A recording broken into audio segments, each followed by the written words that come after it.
What's going on YouTube? This is SG1 Sports and you're watching our Big 12 football channel.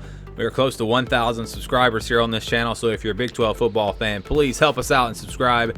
And we're hoping to get to 1,000 subscribers this week. And what better week to do it than the week where you've got the biggest game of the season in the Big 12. It's Texas versus Oklahoma. I think it's the biggest game of the week. I know I've argued with some people about this game or the Florida LSU game, but this is a must-win for Texas. Texas has to have this win to keep their playoff hopes alive.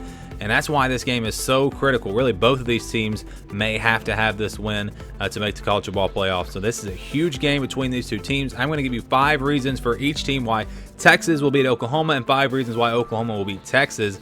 And just kind of look at some of the keys to this matchup, which I think is going to be really exciting, just like the 2 matchups we saw last year. So we're going to start with Texas. 5 reasons why Texas could beat Oklahoma. And number 5, how about the former quarterback turned running back, Rashawn Johnson, and this Texas running game? It's something that really plagued them last year. They didn't have much of a run game at all. They lost Whittington earlier in the season. He's out with an injury. And so you still got Keontae Ingram, who is the workhorse for them, the number 1 guy. He got hurt actually last week, knocked out of the game. So Johnson steps in, and he's actually been playing running back now for several weeks. He actually has 55 carries on the season, but he's emerged as a very solid back for them. He leads the team as far as rushing yards per carry average at 4.9 yards per carry. So you've got him to pair with Keontae Ingram, who is expected to play this week. And, of course, keep Sam Ehlinger in there. You know what he can do running the football. He's already got over 200 yards rushing this season. And all of a sudden, Texas has a pretty decent rushing attack, something that they didn't really have last year. And that's a big reason why they might have a chance to knock off Oklahoma. Number 4 is Devin Duvernay. We thought it was going to be Colin Johnson. He was going to be the go-to guy for Texas this year, their best wide receiver. He's only had 7 catches. He's been banged up as well.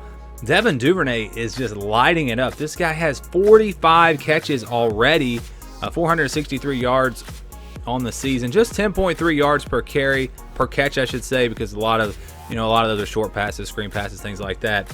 But this guy is having just a phenomenal season. 45 catches.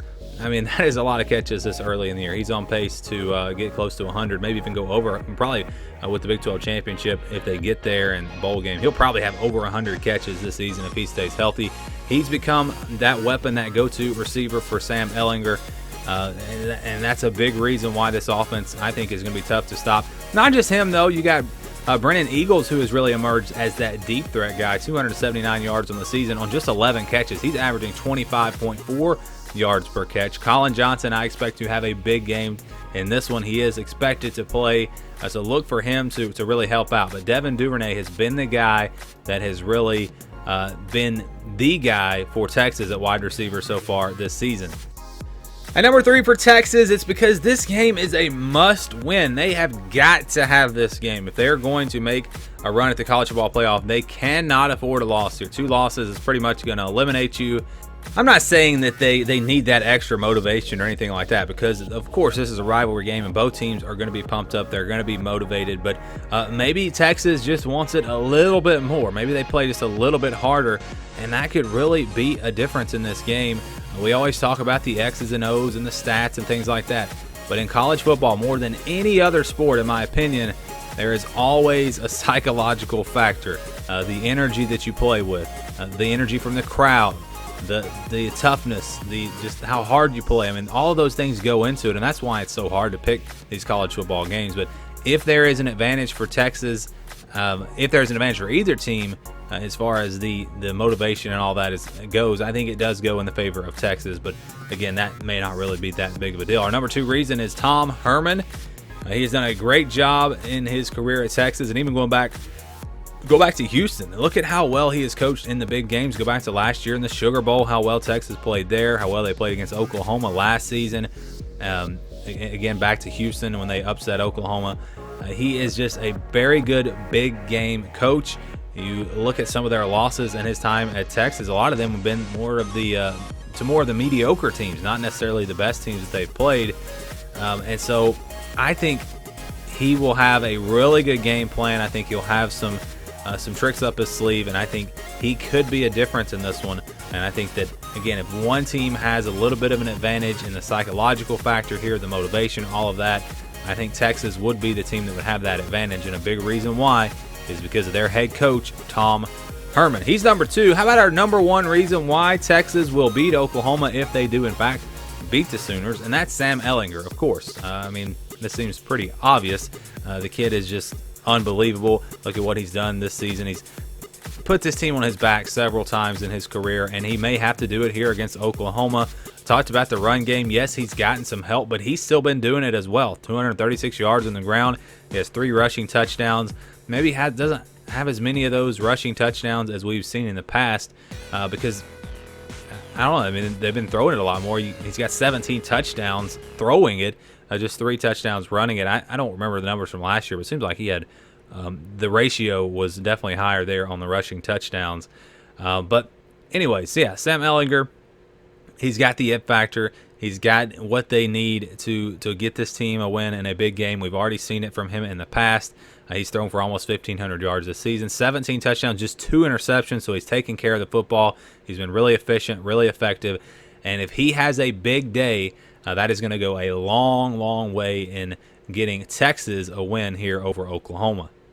Let's now look at 5 reasons that Oklahoma could beat Texas. And number 5, it's the Texas injuries. Talked about it briefly just a second ago. This team has really been hit hard with injuries this season. There is a list of guys that I think it's over 10 that are out in this game. The big one for them, well, you got Joshua Moore, a wide receiver that could really help them out. He's been suspended. That's a big one. And then Cade Stearns, a very, very talented player for them at safety, one of the top players on this team. He is out.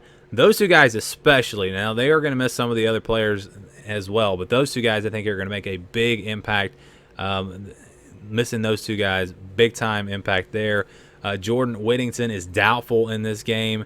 You've got Keontae Ingram, the running back. He's probable, so hopefully he can go. B.J. Foster, another great safety for them, he's probable. And Colin Johnson, also probable. If those 3 guys are not 100%, I think it's going to be very tough for Texas to win this game with the other guys that they're missing as well. Again, we talked about Sam Ehlinger. He is really going to have to do a lot for Texas in this game if they're going to win because they just don't have their full roster. And that's a huge reason why I think Oklahoma could pull off the win in this one. Number 4 is the red zone, and more specifically, I'm talking about when Oklahoma has the football. They have been very good at getting points in the red zone. Only one time they went into the red zone and not come away with points. That is just very, very good this far into the season. And for Texas, their defense has not been good in the red zone. In fact, they rank 119th in the country in red zone defense. And their opponents, when they get to the red zone, they have allowed a score every time except for one. So only one time Texas's defense has gotten a stop in the red zone. Only one time Oklahoma's offense has not scored in the red zone. So this means this is a huge, huge advantage for Oklahoma. And if they're getting into the red zone a lot, again, that could go a long way in determining who wins this game if they're able to do that and be successful. And I think a big reason why is because of Jalen Hertz and his legs. Puts a lot of pressure on the defense. So that's number 4. How about our number 3 reason why Oklahoma will win this game? That is the offensive line. They lost a lot from that offensive line last season, and we thought, oh boy, Oklahoma might really struggle up front. But it has not been a problem for them at all. In fact, it's been a strength. They are among the top teams in the country in allowing sacks. They've only allowed 3 sacks this year, all year. And yes, you have to give some credit to Jalen Hertz because of his mobility back there, but still, only 3 sacks. That's really impressive. But it's not just that. The holes they've been opening up in the run game, Trey Sermon averaging over 7 yards per carry. The other 2 backs average over 8 yards per carry. I mean, it's just been a great year so far for this offensive line and really just for this offense overall. That offensive line, I think, against the Texas defense that just hasn't been great, I think they're going to open up a lot of big holes. They're going to do a good job protecting Jalen Hertz. And this Oklahoma offense is going to have a big day once again here against the Longhorns. Our number 2 reason for Oklahoma is the improved defense. Now, they're not a top 10 defense or anything like that, but they are definitely better than they were last year. They ranked 47th in the country right now in total defense, and I realize they haven't played the toughest schedule so far, but still, that's pretty solid. And against the pass, and teams are throwing the football a lot on them because they're having to try to come from behind, they rank number 27 against the pass, so that is very impressive. And again, we go back to Texas and their run game. I think Texas is going to have to run the football effectively in this one if they're going to have a chance to win, because Oklahoma has done a pretty solid job against the pass so far this season. Now, they haven't faced an offense like Texas, so we'll see how this looks after this game. But again, that improved defense, a big reason why Oklahoma could get the win in this one. And the number one reason why Oklahoma will get the win here, if they do in fact beat Texas, it's Jalen Hertz. Jalen Hertz is probably the front runner to win the Heisman Trophy right now. He has been fantastic so far this season. He's close to 500 yards rushing, 8.8 yards per carry. We knew he could do that. We knew he could run the football, but it's been what he has done as a passer this season. I remember watching a game. I haven't watched a ton of Oklahoma because I've been blowing everybody out, but he had a 40-yard pass, probably. It was on a post pattern, and it was delivered just perfectly. I mean, it could not have been thrown better. People talk about his accuracy. He can throw the football accurately. I think it just wasn't a good fit with that Alabama offense. You look at what he's doing with this Oklahoma offense. He's just been unbelievable. 75.2% completion percentage. He's thrown for over 1,500 yards already this season. 14 touchdowns, just 2 interceptions. He's just been great. He's been fantastic. Sam Ehlinger's been great as well. And ultimately, that's probably what's going to determine who wins this game. Which quarterback has the better day, Sam Ehlinger or Jalen Hertz?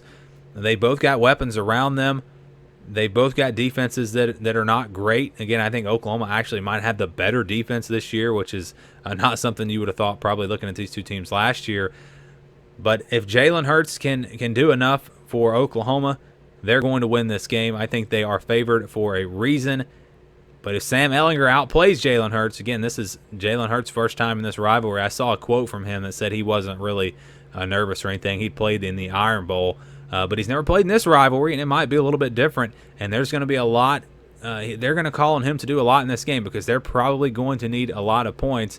But if he can get it done, Oklahoma should be able to take care of business. Again, I think the quarterbacks will determine who wins this game. If both of them play fantastic, they both get an A+, I think the win probably goes to Oklahoma because I think they have a little bit more around those guys, and again, maybe a little bit better defense. But that's not an official prediction. I will do a full preview and prediction video on this game later this week, so make sure you watch for that. And again, please subscribe. Help us get to 1,000 subscribers. Thanks for watching, and give me your thoughts down in the comments below, the keys to the game, why you think Texas will win, or why you think Oklahoma will win. I'll always love to hear from you, so please let me know your thoughts. Again, thank you for watching, and stay tuned for more here on our Big 12 football channel.